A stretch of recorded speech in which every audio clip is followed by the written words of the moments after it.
¿Qué tal, Humberto? ¿Cómo estás? Bienvenido nuevamente a nuestra mesa libre Hola. de hoy con un gran invitado, más al norte, ¿verdad? Sí, y un invitado internacional. ¿Qué tal, Amado? ¿Cómo estás? ¿Cómo estás, Beto Teracio? Muy Realmente es bien, un gracias. privilegio, un placer poder compartir, en especial con digamos así, este grupo internacional. Nosotros aquí en Asunción, ustedes en la República de Luque, y allá el hermano que está en el estado de Nueva York, así que realmente un placer. Pensilvania, Pensilvania, Ah, Pensilvania. Oh, claro, perdón. un poquito más abajo. Vecinos. Ah, sí, adelante, Ah, Beto. ok. No, muy bien, gracias. Igualmente, Amado y Humberto, por poder compartir estos momentos juntos. Hemos trabajado juntos, hemos estado juntos. He escuchado un comentario tuyo a que alguien dijo si tú estuviste en Argentina. Dice, ¿cómo estuviste en Argentina? Claro que estuviste varias veces en Argentina.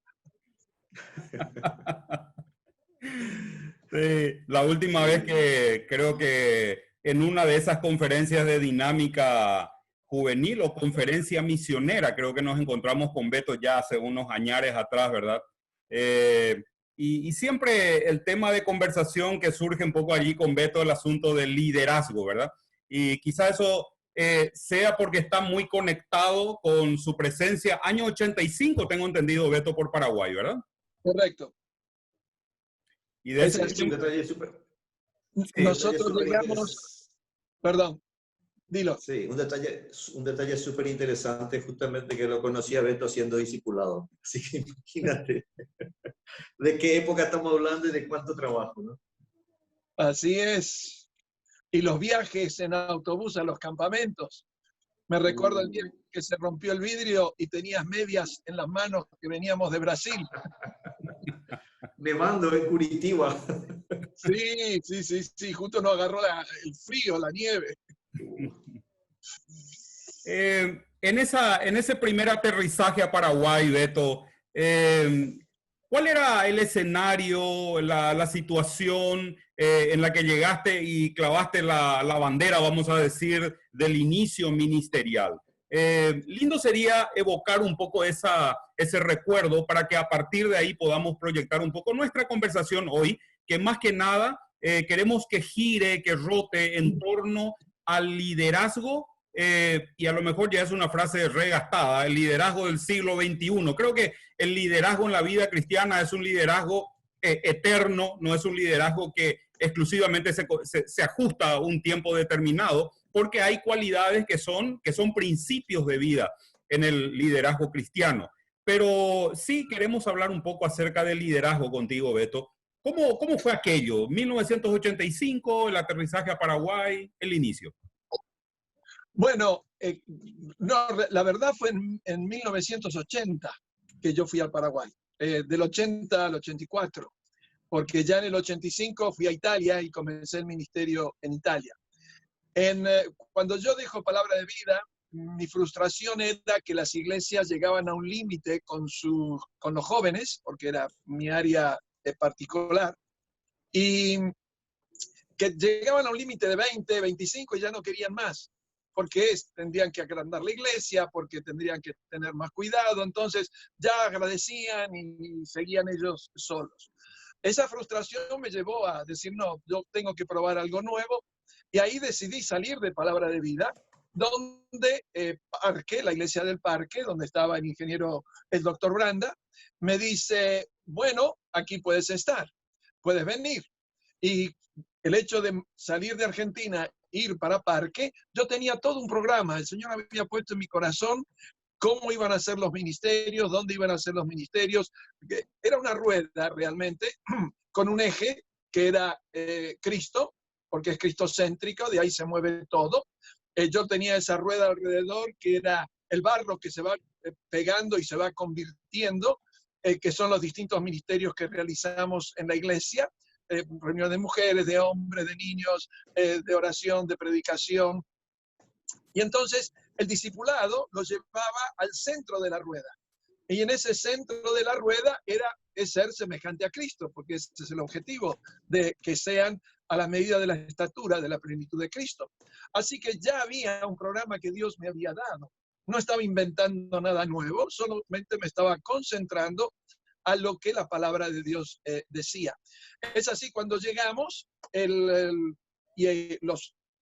doctor Branda aceptó el que yo pueda estar trabajando con mi familia. Bueno, necesitábamos a alguien más y llamamos al ingeniero Acevedo. Y el ingeniero Acevedo aceptó también con su esposa Tati, vinieron a la iglesia del parque, allí ellos nos encomendaron en la obra dentro de parque, aunque yo ya venía encomendado de la obra de Argentina, y comenzamos el plan. Y yo les pedí, mire, yo quiero que este plan vaya adelante y si no funciona, si hay un problema doctrinal, bueno, ahí para. Pero mientras no sea un problema doctrinal, sigamos adelante. Y la verdad, el doctor Branda sufrió mucho porque hubo reuniones que cambiar, por ejemplo, la de evangelismo. Yo digo, nosotros nos traemos los peces a la bañadera para pescar, tenemos que ir a buscarlo afuera y después traerlos para que ellos puedan edificar y crecer. Bueno, oramos porque no creemos en lo que nosotros llamamos democracia, sino que nosotros estamos orando y decidiendo por unanimidad, no 2 contra 1. Eso era muy importante. Y así fue, y empezamos a crecer. La primera disciplina en la iglesia fue echar a 2 personas que su vida no era correcto, y ahí el escándalo. Beto vino para sacar gente, no para traer gente.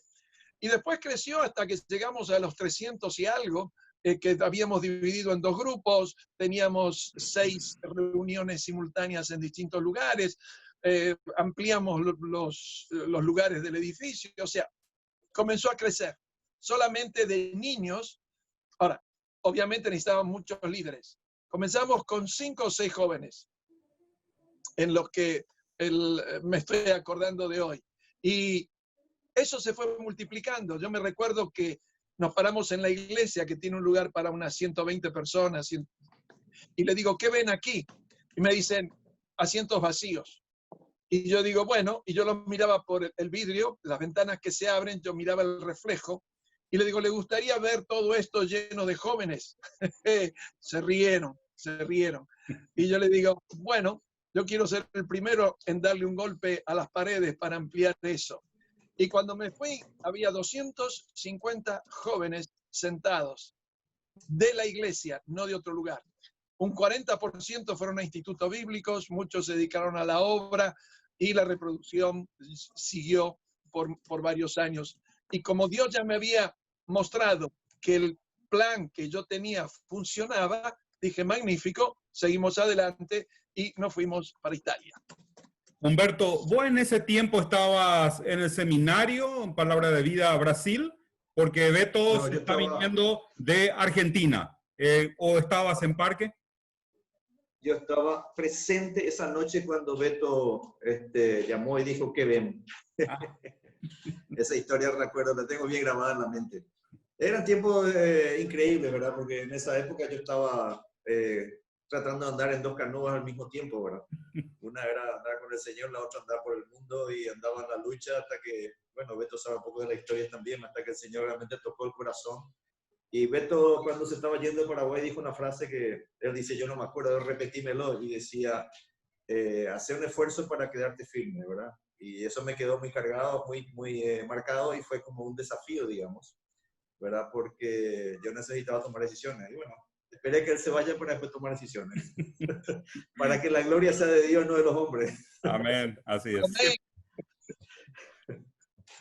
Pero en esa época, justamente después de todo el trabajo que Beto iba haciendo, una de las cosas que fue muy marcante fue ese trabajo de discipulado que él iba haciendo. Porque la teoría del discipulado es una cosa, ponerlo en la práctica es otra cosa. Luego tenés el contexto que nosotros aquí en Paraguay, el indio sin gracia, como decimos, ¿verdad? La india sin gracia paraguaya es muy especial. Y le hablaban en guaraní, y así como le estaba diciendo, ¿verdad? Mucha resistencia. Y es interesante porque justamente el discipulado, estoy convencido de eso, justamente es lo que el Señor mismo dejó como única tarea para seguir adelante con el ministerio, para ser discípulo en todas las naciones si es posible. Y entonces, el poner en práctica eso es la cuestión. ¿Cuál es la estrategia que sirve? ¿Cuál es la que funciona? Beto, tengo entendido que de aquí con un estilo de trabajo se fue a trabajar a Italia y encontró un contexto totalmente diferente, así que por ahí puede mirar un poquito la adaptación también y explicar un poco esa adaptación, de cómo se pone en práctica el mismo principio, pero en diferentes contextos.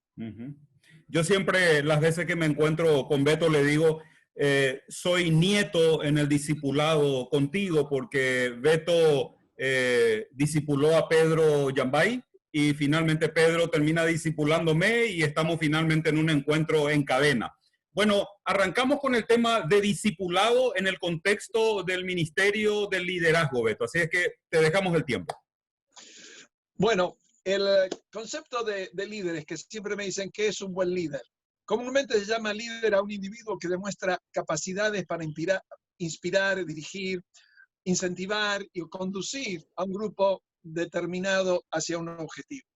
Sin embargo, un líder puede ser mejor que otro, dependiendo de su entendimiento y de las necesidades del grupo y del mecanismo en sí ideal de satisfacer ese deseo que ellos pueden tener.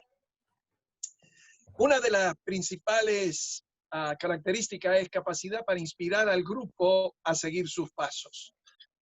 Podemos mencionar muchas características: compromiso, iniciativa, aprendizaje constante, claridad de visión, respeto, comunicación eficiente, creativo, claridad de objetivos, optimismo.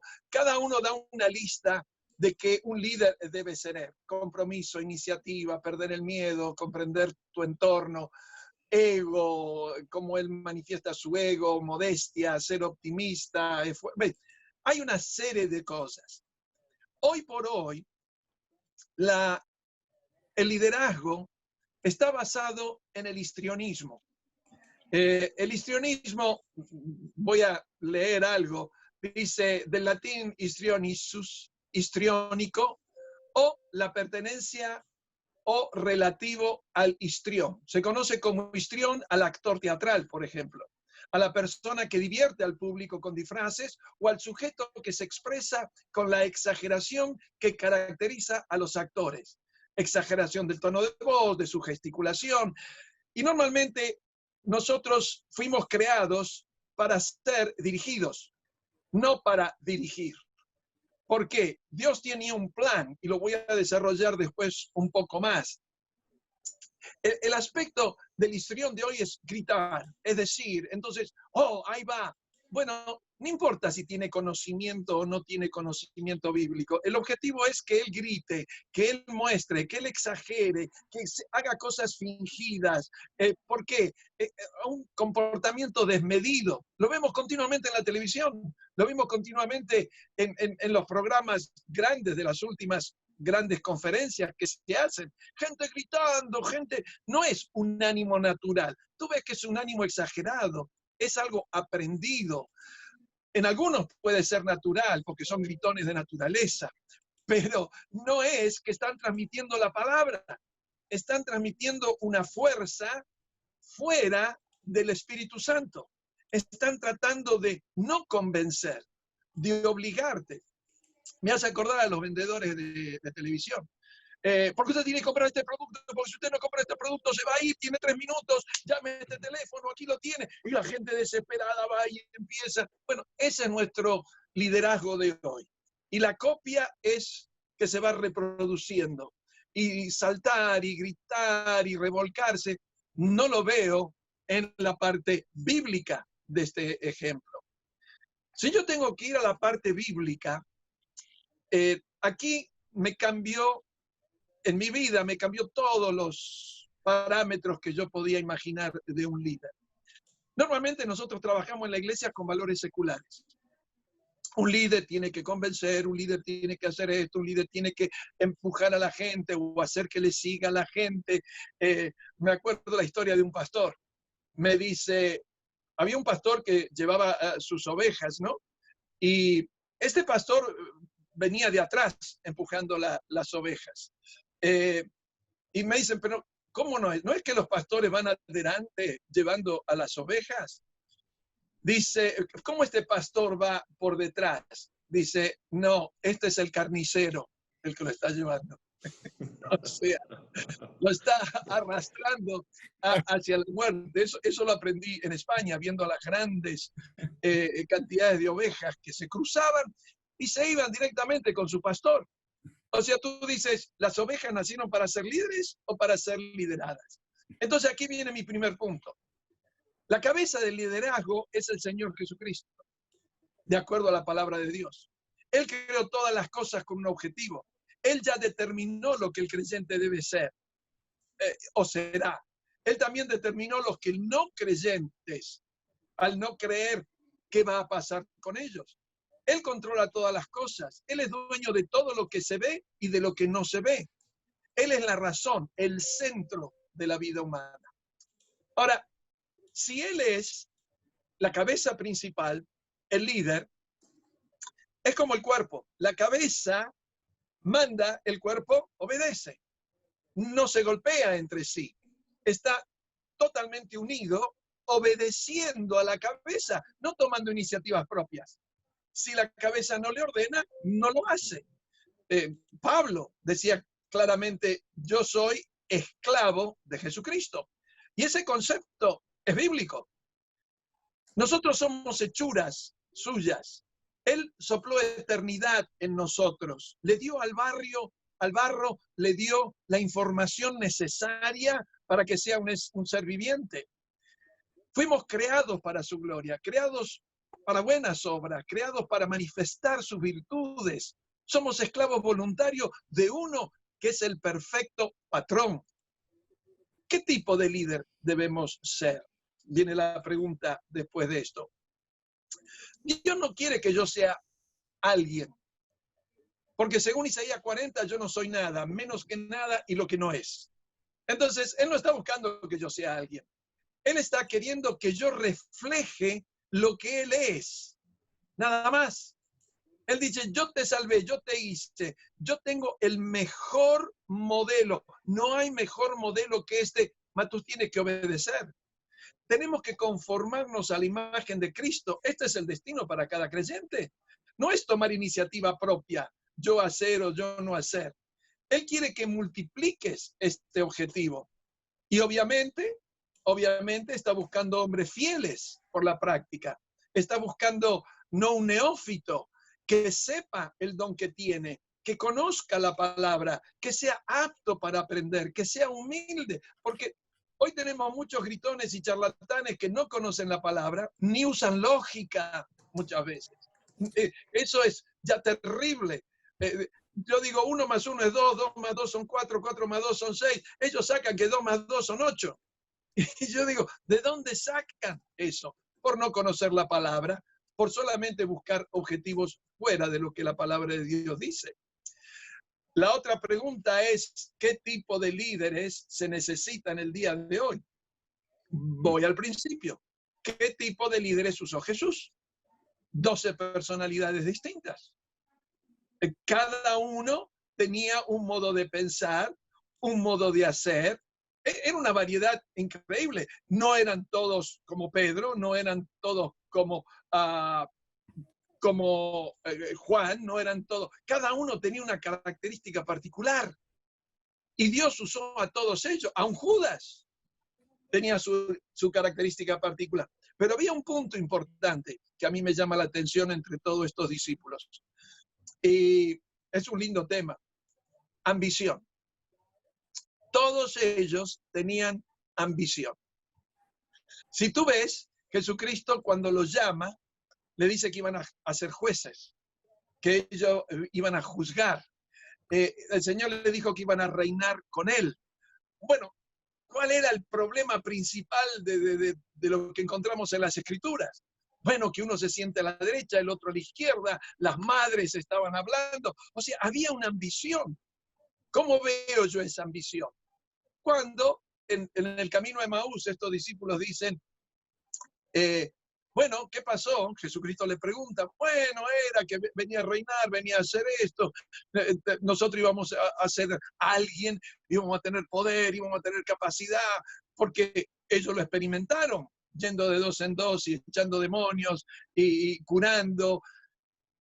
Y el asunto fue que murió, terminó, nos vamos a nuestros trabajos, hasta que reconocieron después al Señor Jesús. Esa ambición, que vamos a decir que estaban en la carne, cambia totalmente cuando entra el Espíritu Santo en ellos. Ahora dan la vida por eso. Ahora ya no le importa la posesión, no le importa el estatus, ahora dan la vida. Por eso cuando hablamos si uno nace o se hace, yo pienso que no se nace. Características humanas de liderazgo, sí. Características espirituales, no. Porque eso, cuando entras en el Espíritu Santo, los diferentes dones que Él te da, usa diferentes tipos de líderes en cada dimensión. Por eso pienso que la iglesia tiene que preparar líderes en todas esas dimensiones, en todos esos dones que Dios le ha dado. Y no todos los dones, aunque sean el mismo, son la misma dimensión.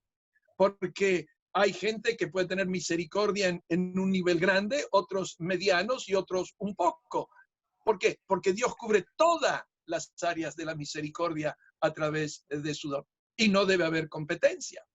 Ese es un concepto de lo que creo. Tocaste una palabra muy interesante que lo dialogamos las veces que nos encontramos para almorzar con Humberto, inclusive con Pedro lo charlamos, que es justamente esta palabra ambición. Y parece ser una palabra complicada, una palabra tabú, una palabra peligrosa en la terminología o en el vocabulario cristiano, ¿verdad? Qué lindo sería que puedas zambullirte un poquito más dentro de ese concepto de ambición, Beto, porque creo que tiene unas aristas interesantes ese término, ¿eh? Más todavía desde la perspectiva del liderazgo del cristiano, ¿verdad? Bueno, como seres humanos, nosotros queremos progresar, queremos ir adelante.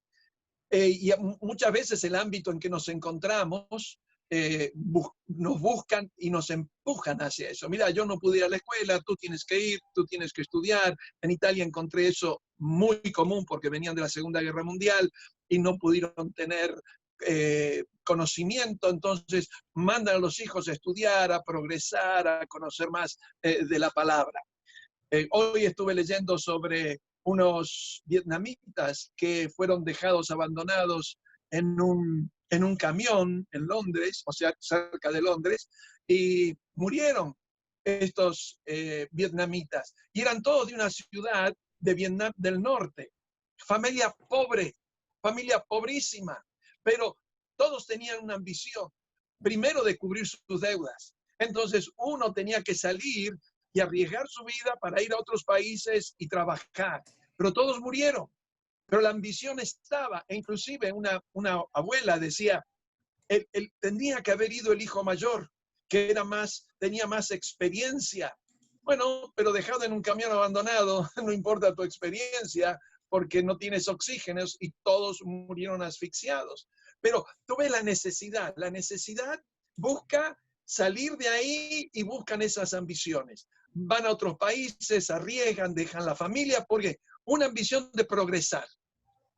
Y no está mal, porque Dios nos dio ese incentivo.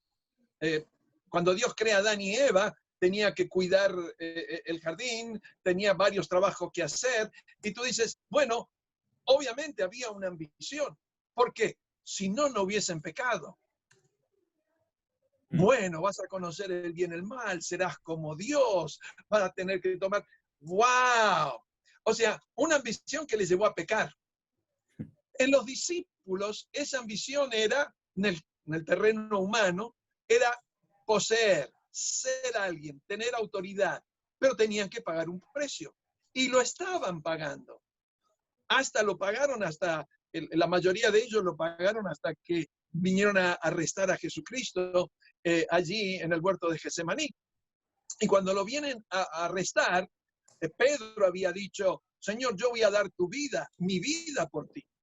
Y Jesús le dice, mira, el gallo va a cantar antes de que tú me negarás tantas veces y el gallo cantará tantas veces. Y el asunto es, ¿será que él iba a fallar? No, él no falló, él cumplió. Dijo, yo voy a dar mi vida por ti. Y sacó la espada y le cortó la oreja a Malcolm. Pero Jesús le dice, mete tu espada.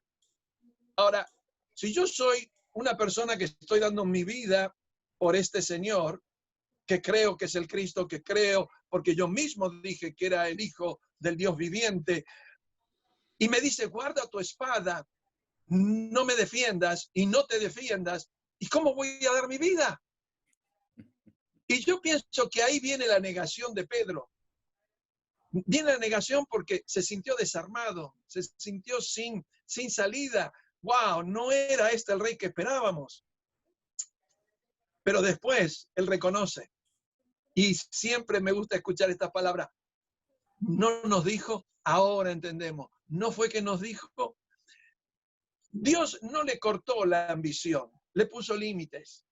Por ejemplo, cuando ellos dijeron quién será primero, quién será derecho, quién será la izquierda, las madres mismas entraron en eso. Él le dice, calma, no está a mí dar esa posición. Pero ellos no iban a entender. O tal vez pudiéramos aplicar esa palabra a Dios mismo. La pregunta es, ¿será factible aplicarle a Dios ese término de ambición?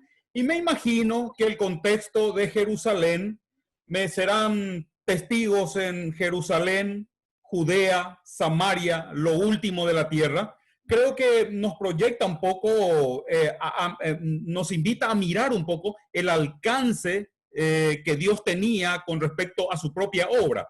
No era una cuestión de conformismo, solamente quedar en el contexto de Jerusalén, sino que ir mucho más allá, ¿verdad? Mira, no sé, Alberto, Humberto, ¿tú qué piensas? Yo nunca puse la palabra ambición en Jesucristo o en Dios, por un solo hecho, que si Él tiene alguna necesidad de algo, ya no es completo en sí mismo. Entonces, tendría que estudiarlo mucho más, pero yo no veo esa palabra ambición en Él, como diciendo, quiero llegar a esto. No, porque Él, de acuerdo al corazón de los hombres, Él determinó todas las cosas que van a suceder. Ya antes de la fundación del mundo, Cristo fue crucificado. Él está completo. Siendo completo, Él quiere compartir toda su gloria, que ya tiene todos los límites, no puede ir más allá. Yo no puedo quitarle gloria, yo no puedo agregar gloria a lo que Él es. Entonces, no creo que esa palabra cuaje en relación a Dios, porque no está en condición humana.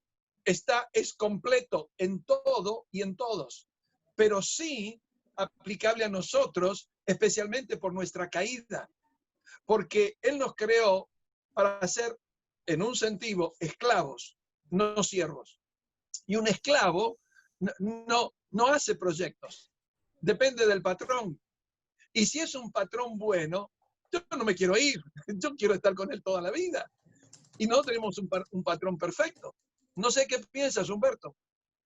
Bueno, yo pienso de que si Dios creó al hombre conforme a su imagen y semejanza, la ambición, que forma parte de la situación del hombre, tiene que ver con Dios también, pero la problemática que tú tocaste justamente es que el hombre con su caída distorsionó y pervirtió todos aquellos valores que Dios puso en el hombre.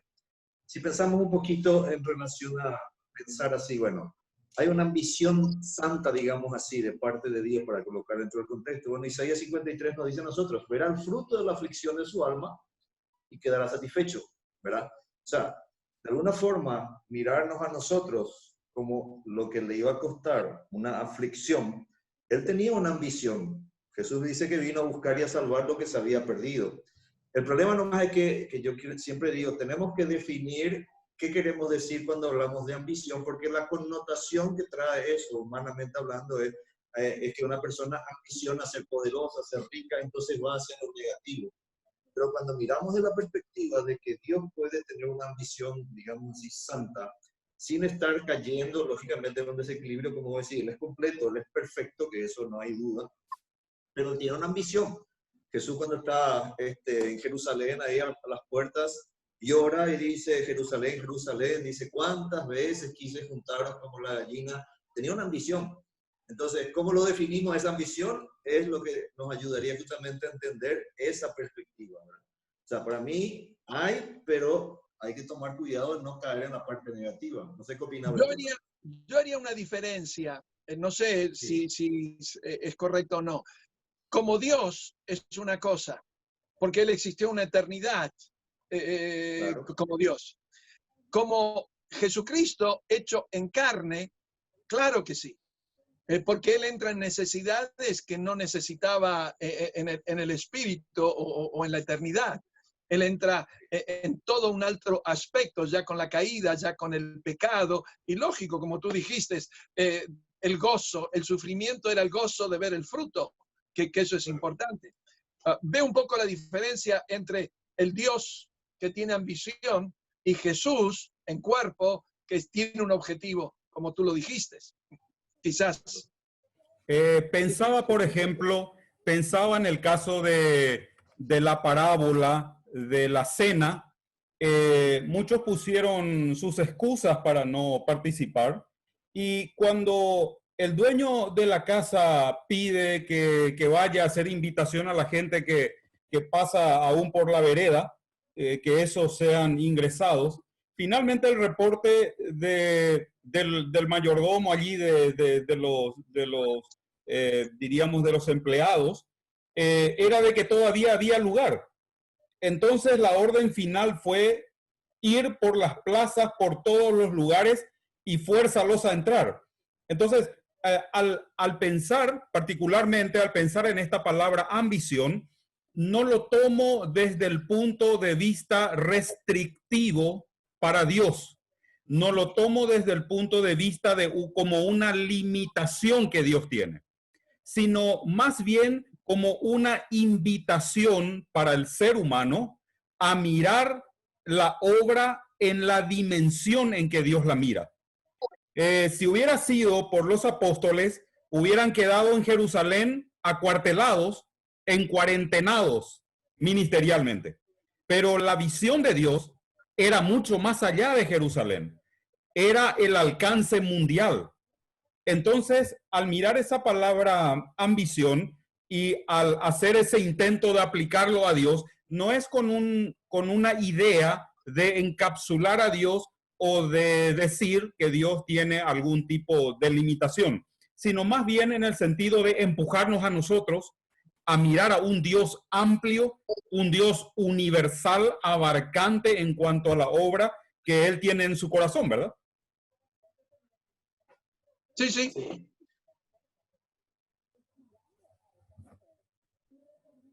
Si nosotros pensamos un poquito, por eso estaba diciendo justamente, el problema es que nosotros oímos, escuchamos y tenemos en mente que cuando hablamos de ambición, vamos siempre hacia lo malo, ¿verdad? Que el pecado o lo que sea.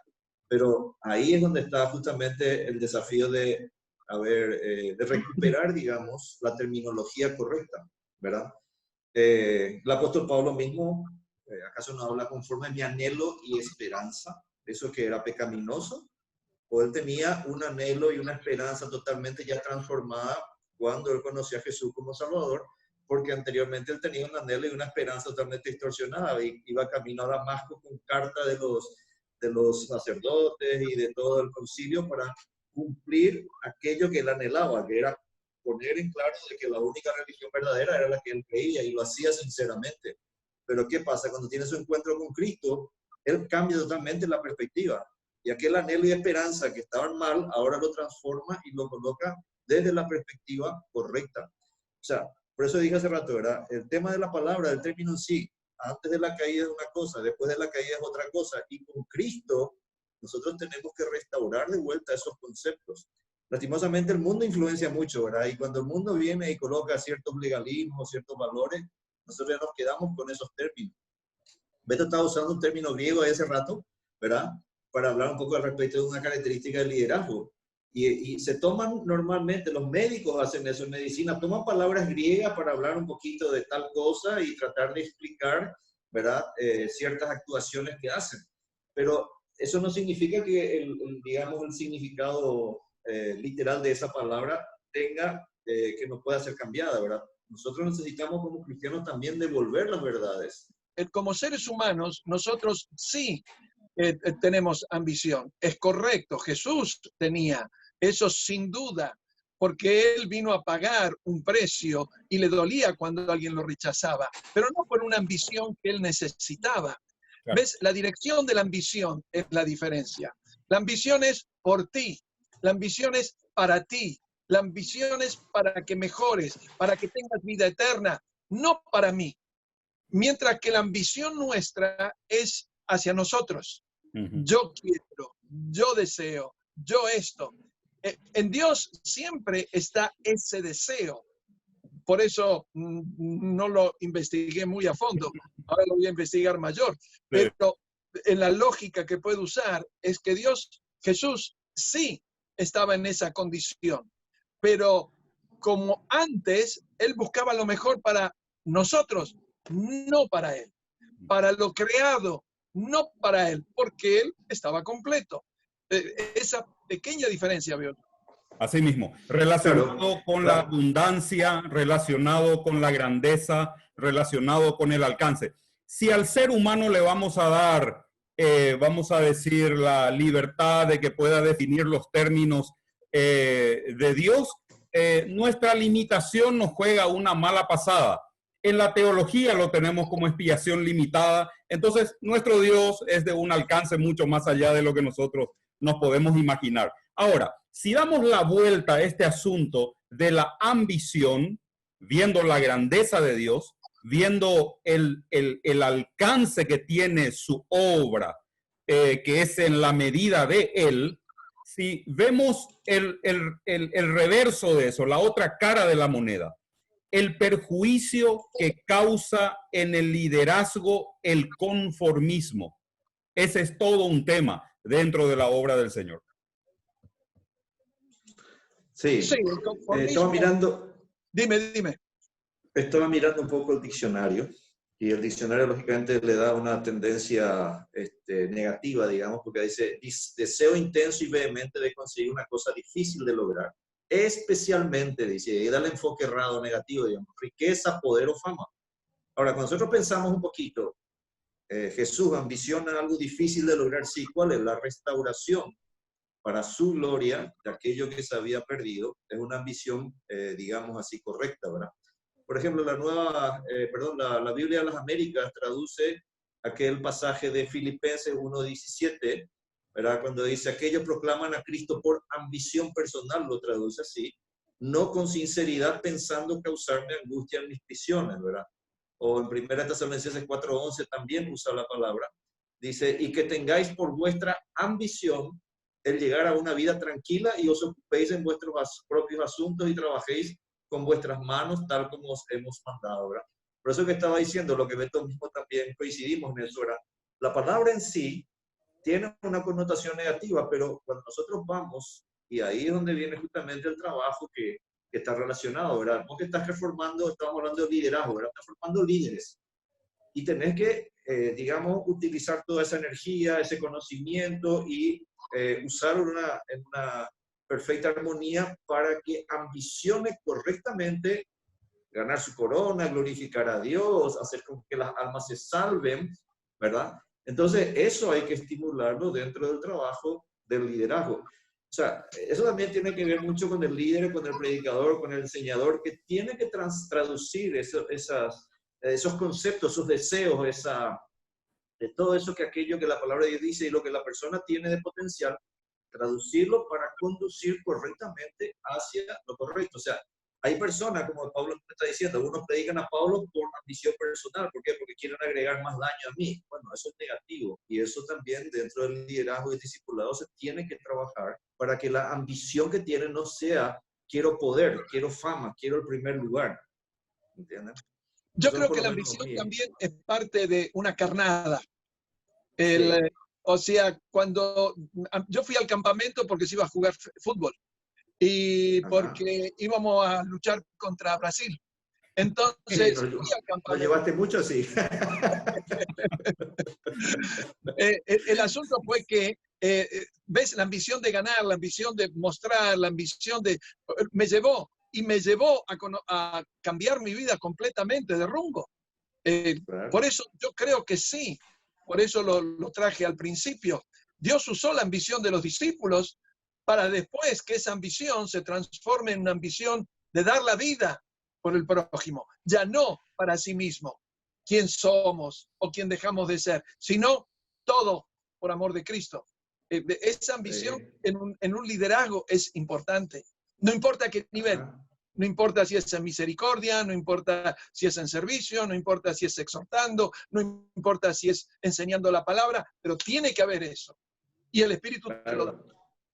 Una anécdota que me estaba acordando cuando Beto estaba comentando de jugar fútbol en un viaje que habíamos hecho a Argentina. Nos habíamos ido y Paraguay le estaba ganando a Argentina, los argentinos traían de todo. Beto llega y le dice a no sé quién era el jefe del equipo, ahí le dice, ustedes van a perder. Y el otro le mira y dice, ¿por qué? Hay pecado en el equipo. ¿Qué hacen estos? Se van y se encierran ahí de rodilla a confesar pecados porque tienen que jugar contra nosotros. O sea, creo de que esas circunstancias son válidas dentro de lo que es el trabajo, pero con una intención. Mira, aquí hay que trabajar porque vivimos para un Dios verdadero. Hay que quitar o despojarse de aquellas cosas que realmente nos pueden distorsionar o desviar del camino para caminar correctamente, ¿verdad? O sea, para mí esos juegos, vamos a llamarlo así, esos juegos son importantes, pero hay que tomar mucho cuidado para no usar simplemente como una mera manipulación por la ambición que tenga, sino justamente para tratar de dar básicamente el camino correcto, la condición correcta. Allí mencionaste el elemento pecado. Claro, si lo entendemos como la definición estándar de errar el blanco, en el contexto del liderazgo, el errarle el blanco en dirigir, en inspirar a otros, en guiar, el no hacer correctamente eso, finalmente termina aplastando a aquellos o impidiendo a aquellos que seguramente en el futuro podrían perfilarse también para la función ministerial y de liderazgo. Entonces, esa es otra arista también interesante en lo que respecta a este tema que estamos abordando acerca del liderazgo, Beto y Humberto. Sí, cuando una persona es capaz y nosotros lo vemos por su talento, que sabe hablar, que sabe comunicarse y se convierte, enseguida lo ponemos a predicar y a enseñar. Y ahí viene el error, porque otros que tienen la capacidad de hacerlo, lo tenemos de lado por el entusiasmo de esta nueva persona que vino y aceptó a Cristo. Es error común que cometemos, por simpatía o por antipatía, porque no medimos el valor del don que cada uno tiene. Mezclamos talento y don. Un maestro que enseña en una escuela no necesariamente va a saber enseñar la Biblia. ¿Por qué? Porque va a usar una lógica, va a hacer un cierto argumento, pero cuando Dios te da el espíritu de enseñar, es toda otra cosa. Aunque nunca tú enseñaste en una escuela primaria o secundaria. Y sí, tiene mucha importancia eso. Ahora, lo que Humberto mencionó en cuanto al pecado, tenía una razón el pecado, porque ellos habían puesto una regla que no podían jugar personas con cabello largo, y ellos tenían jugadores que habían traído que tenían pelo largo. Entonces, ahí fue el punto del pecado. Digo, ustedes están en pecado porque están rompiendo la ley, lo que tú dijiste, la transgresión de la ley, que es pecado. Claro. Pero digo, está bien, estamos hablando justamente, por eso que ahí me parece muy significativo. Jesús usó todas las circunstancias dentro de lo que él iba pasando. Por ejemplo, pasemos al otro lado, le dice a sus discípulos, se suben de la barca, si Jesús se acuesta a dormir, se desata una tormenta. ¿Y qué es lo que pasa en ese caso, verdad? Jesús, los expertos pescadores están pasando la tormenta, no saben más qué hacer, ya superó su capacidad humana, digamos, de navegar, pero de repente Jesús está durmiendo y van que dicen, lo despiertan. ¿Qué hace Jesús después que calma? Primero calma el viento y a las olas, y después dice, ¿por qué dudasteis, hombres de poca fe? ¿Verdad? Entonces, ahí está justamente algo que a mí me parece muy significativo. Todas las circunstancias que se presentan, que pasan en la vida, en el día a día, nosotros tenemos que aprovechar porque forma parte de la enseñanza, forma parte justamente de aquello que el Señor Jesucristo nos dejó, hacer discipulado, ¿verdad? Y creo dentro de lo que nosotros estuvimos evaluando un poco y de la parte de lo que se enseña, la parte que más funciona dentro del discipulado y que más deja marca es cuando la gente hace, qué sé yo, viajes o hace las enseñanzas que son informales como esta que estaba en la barca, ¿verdad? Porque ahí queda impregnado algo. Dentro de las leyes de la enseñanza, lógicamente dicen, un alumno va a aprender mucho más cuando algo de su interés, pero también va a aprender mucho más cuando tocó algo que a él le dejó muy marcado y eso deja huellas. Y en el liderazgo, en el proceso de liderazgo discipulado, justamente esa es la tarea que el Señor Jesucristo nos dejó. Dejar huellas marcantes, pero según el modelo que Jesús y los principios que Jesús nos dio. O sea, yo tengo que motivar a todos a hacer lo que Jesús quiere. El liderazgo es eso, motivar a otros a seguir las enseñanzas de Jesús, a seguir el corazón de Jesús, a seguir los objetivos de Jesús. Ese es el líder, no es crear mis propios beneficios con mi dinámica. Lógico. Así que el valor espiritual en el liderazgo espiritual tiene que ser de acuerdo a los requisitos bíblicos, no a los patrones humanos de simpatía, antipatía, habilidad, no habilidad, porque todos en el cuerpo de Cristo tenemos dones para la edificación del cuerpo de Cristo. Así que podemos hablar de todos son líderes, o sea, todos son esclavos que motivan a otros a obedecer al patrón. Una materia que creo que todavía es deuda en la mayoría de los institutos o seminarios bíblicos o los cursos de liderazgo, es la materia de resolución de conflictos dentro del liderazgo. La capacidad espiritual de amortiguar el agravio teniendo en cuenta la perspectiva de cuerpo de la iglesia, de la congregación, cuando tengo que reaccionar o tengo que asimilar el agravio que me han hecho como líder o como alguien que está sirviendo al Señor. Este es un tema que es todavía una arista que pocas veces se suele tocar en este tema de conversaciones sobre el liderazgo. Sí, es verdad. Creo que dentro de lo que, por ejemplo, el libro de Santiago coloca un poquito, porque la resolución de conflictos llega a un punto en que uno tiene que tomar básicamente decisiones, y si esas decisiones están relacionadas directamente con algún error que pudo haber cometido el líder o alguna necesidad que tiene de confrontar algunas cosas, lógicamente se juntan ahí las problemáticas, porque ¿dónde surgen los conflictos dentro del liderazgo? A mi entender, surgen cuando hay ambiciones encontradas, digamos así, cuando hay deficiencias en relación a hablar todo el mismo lenguaje y el mismo sentido, ¿verdad? Por ejemplo, Santiago capítulo 3, tomando un poco el tema de la Biblia de las Américas nuevamente por el tema de la palabra ambición, dice en el capítulo 3, versículo 14, dice, pero si tenéis celos amargos y ambición personal en vuestro corazón, dice, no seáis arrogantes y así mintáis contra la verdad. O sea, en algún momento la ambición lo fue desviando a esta persona de la verdad y ahí empiezan los conflictos. Entonces, ¿cómo hacer para que esa resolución de conflictos se pueda volver de vuelta al camino correcto? Y bueno, hay que hacer una parada, hay que mirar un poquito de ambos lados dónde está el error, si no estoy forzando mucho para ir para un lado o forzando para el otro lado. Y ahí entra aquello que Beto estaba diciendo, ¿verdad? En el liderazgo está el tema de lo que es seguir a Cristo, seguir los valores, los principios, y está la problemática humana. Estamos dando de repente el micrófono a una persona porque tiene mucho talento, sabe hablar, pero de repente no tiene la capacidad bíblica o espiritual, digamos, para poder tener una enseñanza. Entonces, todas esas cosas son realidades que pasan en la vida cristiana, digamos, de la iglesia, de la formación, pero por otro lado, no tenemos que descuidar esas cosas. Beto. Como tú decías en lo de Santiago, Santiago está poniendo la fe bajo un torniquete, porque toda la secuencia que presenta Santiago lo presenta a través de la fe. La fe en la dificultad, la fe en los problemas, la fe en cada cosa tú estás probado a ver qué tipo de persona eres. Y ahí cuando viene el problema entre los seres humanos. Cuando yo dejo la fe en las promesas, porque mi concepto es, la fe tiene una base, las promesas. Si no hay una promesa, no puede haber ninguna fe. No es una fe en mis sentimientos, no es una fe en lo que yo creo, en lo que a mí me gusta. Tiene que haber una base. Esa base son las promesas del Señor, según 2 Pedro capítulo 2, versículo 1, que él dice, 8, que dice que si no agregamos a esa fe, 1.8 de 2 Pedro, si no agregamos a nuestra fe, ¿qué cosa? Todas las promesas que nos dio.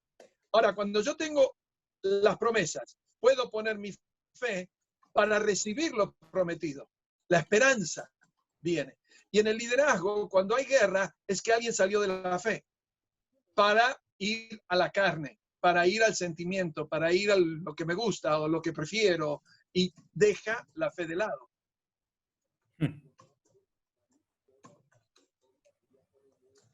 Exactamente. Por eso que decía hace rato, nosotros que estamos en Cristo, hablamos de ambición, tenemos que definir de vuelta al campo de lo que queremos hablar, y principalmente nosotros no podemos ni renunciar, ni negar, ni olvidarnos de que tiene la palabra de Dios, la última palabra, valga la redundancia, en cuestiones de lo que son nuestra vida, nuestro objetivo, nuestras metas, nuestro comportamiento, y aún inclusive el desarrollo. Un detalle súper interesante es el hecho de aprender y recordar que las ovejas a las cuales nosotros pastoreamos, discipulamos o trabajamos con ellas son ovejas del Señor, no son nuestras. Y no debemos tampoco nosotros, por una cuestión de ambición personal, decir, como vos dijiste hace rato, por ejemplo, ¿verdad? Como ejemplo nada más, de que una persona que estaba discipulando, le discipuló a un hermano, este hermano te discipuló a vos, resulta que él es tu abuelo en el discipulado, ¿verdad? O sea, en buen sentido, no.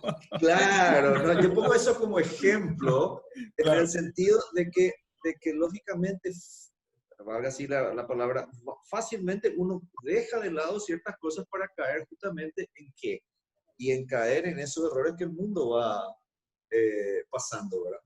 Entonces, si nosotros entendemos el desafío de que la palabra de Dios nos pone un principio, la palabra de Dios nos pone la meta, la palabra de Dios nos pone el trabajo, la palabra de Dios nos dice el cómo, la palabra de Dios nos capacita o nos enseña a través de su espíritu también cómo estamos entrenados, equipados y capacitados.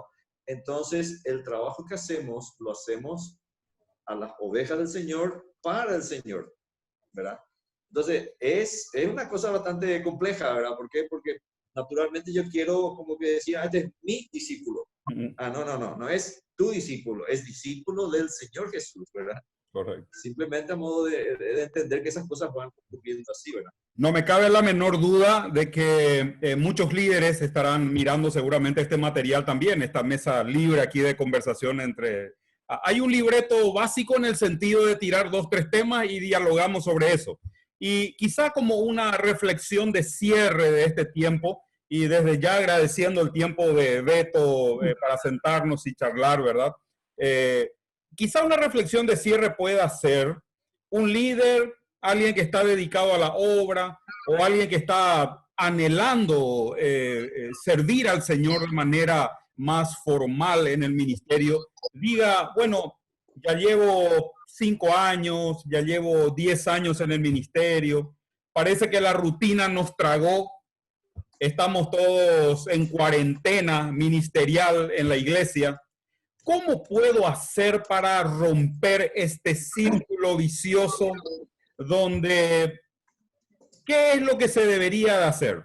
Una reflexión de cierre sobre esto porque considero que es un tema muy importante y tema por el cual más o menos habremos pasado en algún momento también. ¿Cómo uno se despabila? ¿Cómo uno se sacude de ese conformismo tan perjudicial en la obra del Señor?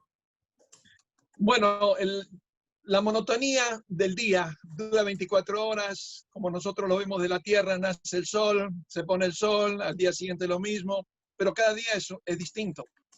Dentro de esa monotonía encontramos una variedad inmensa. Y yo creo que Dios es un Dios creativo. Solo ver cómo hizo los animales, cómo hizo las personas, cómo hizo las plantas, cómo hizo todo, es fantástico.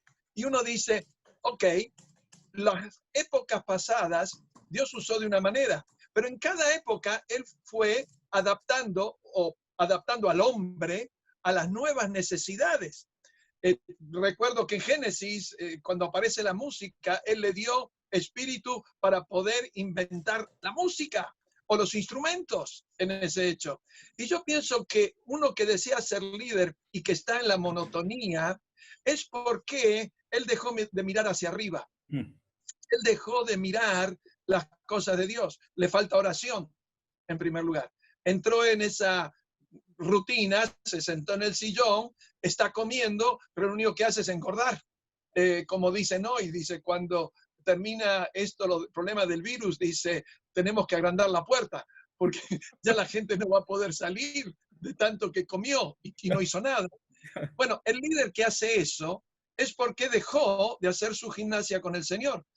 Si mi cerebro se para de pensar nuevas formas, para mí el Espíritu Santo se fue, en un sentido no de su vida, pero no lo puede usar porque se encajonó en esas cuatro paredes.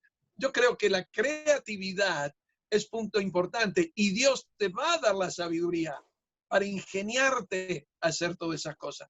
Estos sistemas de hoy, por la gente del 2000, la nueva generación. Los millennials. Los millennials es un drama, porque todos los proyectos que tenían se les vinieron abajo, pero también mostraron que les gusta trabajar de casa, les gusta hacer cosas independientes, no les gusta estar bajo patrón y bajo cosas. Bueno, ahora todo el mundo está en esa dimensión. Y yo creo que si yo tengo la sabiduría de Dios, Él me va a dar la capacidad de proyectar y de motivar, pero yo tengo que estar pensando en las cosas de Dios. Humberto. Me parece muy significativo el hecho de que si Dios es un Dios creativo, su límite es infinito, o sea, no tiene límites ni en cuanto a creatividad, ni en cuanto a capacidad. Nosotros que somos sus hijos y tenemos su espíritu, como dice Beto, necesitamos sí o sí estar, lógicamente, siendo creativos. Ahora, muchas veces, si es que nosotros no, porque también depende de la fuente donde buscamos la creatividad. Si nosotros paramos de leer la palabra de Dios, si nosotros paramos de investigar, Beto estaba diciendo, tiene que buscar y tiene que pensar, cierto. Pero también en ese sentido, si nosotros empezamos a simplemente pensar como el mundo agarra y hace, por ejemplo, el marketing, una cantidad de invenciones para vender simplemente el producto de diversas formas, el mismo producto que te cambian el paquete, la cara, la presentación. Con el cristianismo es totalmente diferente, con el discipulado es totalmente diferente. ¿Por qué? Porque nosotros no podemos estar ofreciendo así tipo una mercancía, ¿verdad? Como estábamos hablando hace rato, sino que necesitamos nosotros dar claramente tal cual como es. El Evangelio, poder de Dios para cambiar vidas, poder de Dios para hacer que una persona se desarrolle. Entonces, para mí, dentro de lo que el líder necesita hacer es siempre estar investigando, buscando, tanto de la palabra de Dios que tiene ejemplos de Génesis hasta Apocalipsis de personas como nosotros que se propusieron buscar a Dios y Dios los usó grandemente de diversas formas, ¿verdad? Entonces, no parar con esa investigación para que su creatividad se vaya desarrollando más y más y pueda tener nuevas perspectivas. Por eso que decíamos hace rato, Beto estuvo en Paraguay con una idiosincrasia diferente, ¿verdad? Una idiosincrasia diferente, y de aquí se fue a caer allá en Europa, a trabajar ahí y tener que utilizar ahí de su creatividad. Algunas cosas no lo habrán funcionado igual que aquí, porque era un contexto diferente, pero el principio y los valores eran los mismos. Entonces ahí entra justamente aquel desafío. Seguimos trabajando, Señor, danos sabiduría, cómo aplicar ahora tus principios aquí en este lugar. Eso que mencionaba Beto, el factor creativo. Yo tropecé hace unos cuantos años con un texto, una anécdota muy interesante en el Antiguo Testamento, cuando estaban fabricando el tabernáculo. Y allí en Éxodo capítulo 35, versículo 30, dice, y dijo Moisés a los hijos de Israel, mirad, Jehová ha nombrado a Bezaleel, hijo de Uri, hijo de Ur, de la tribu de Judá, y lo ha llenado del Espíritu de Dios en sabiduría, en inteligencia, en ciencia y en todo arte, para proyectar diseños, para trabajar en oro, en plata y en bronce, y en la talla de piedras de engaste y en obra de madera para trabajar en toda labor ingeniosa. Y ha puesto en su corazón el que pueda enseñar, así él como Aholiab, hijo de Ahisamac de la tribu de Dan, y los ha llenado de sabiduría de corazón para que hagan toda obra de arte y de invención y de bordado en azul, en púrpura, en carmesí, en lino fino y en telar, para que hagan toda obra o toda labor e inventen todo diseño. Me llama mucho la atención el factor creativo en la ayuda de Dios para con nosotros, ¿verdad? Sí, es como, yo diría, como está en la cancha de fútbol. ¿Cuánto hace que vemos fútbol? Están en un límite, como dijo Humberto. No podemos salir de ese límite. Pero ¿cuánta creatividad hay? Y ahora que no hay fútbol, no sabemos lo que hacer muchas veces a los que son fanáticos. Pero la creatividad es increíble en un rectángulo. Y por eso, aquel que está aburrido, digo, wow, no ve todo lo que se puede hacer adentro, que quiere salir afuera. Y saliendo afuera ya no cumple los requisitos de Dios, porque es el que permanece en mi palabra, que dice la palabra de Dios. Así que la creatividad es vital, vital, vital, vital. Amén. Humberto, realmente fue una mesa libre espectacular tenerlo a Beto después de mucho tiempo, aunque sea virtualmente, ¿verdad? Lo vamos a tirar en algún momento de vuelta cuando se levante todo esto y poder disfrutar de su compañía. Mil gracias de mi parte, Beto, y dejo aquí con Humberto para poder redondear este tiempo y despedir en una palabra de oración. Gracias, muy amable por la invitación. Sí, realmente Beto tiene no solamente por estudio y conocimiento, sino experiencia también, muchísimo que dar, y no solamente en esta área, muchísimas otras cosas también, porque como dicen, la diferencia justamente hace la experiencia. Y creo de que cuando nosotros estamos compartiendo, a mí siempre me gustó mucho compartir con Beto, lo hemos hecho varias veces, lindas discusiones, buenas discusiones, profundas discusiones, así que con Amado, pero creo que vale la pena realmente seguir dejando estas cosas, porque nosotros no somos inventores de la rueda, pero nosotros usamos un modelo de una rueda que el Señor Jesús nos dejó y nos mostró el cómo hacer.